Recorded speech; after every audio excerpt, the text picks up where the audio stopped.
नमस्ते, प्रणाम, स्वागत करती हूँ मैं अपने अपने यूट्यूब चैनल में।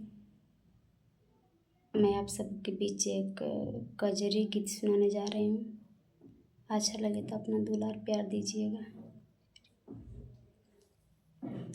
कि हरि रमा छाई घटा घन घोर बदरिया, काली रे काली।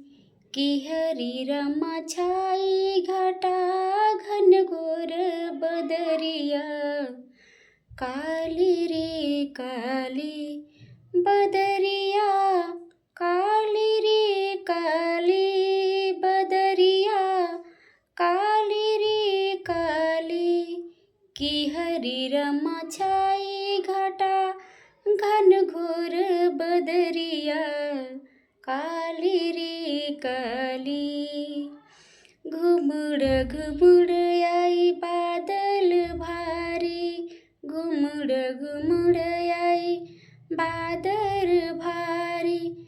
चम चम चमकेला बिजुरिया हो रामा, चम चम चमके बिजुरिया हो रामा।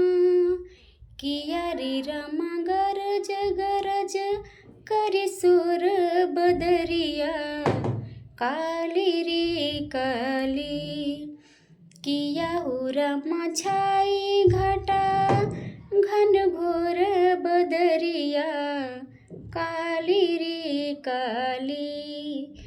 खूब लहराए बाग बगीचा, खूब लहराए बाग बगीचा। किछु में लागे अमराई हो रामा, हरे रामा बहे हवा खूब जोर बदरिया, काली रे काली। कि हरि रमा छाई घटा घन घोर बदरिया, काली रे काली। किया हो रमा छाई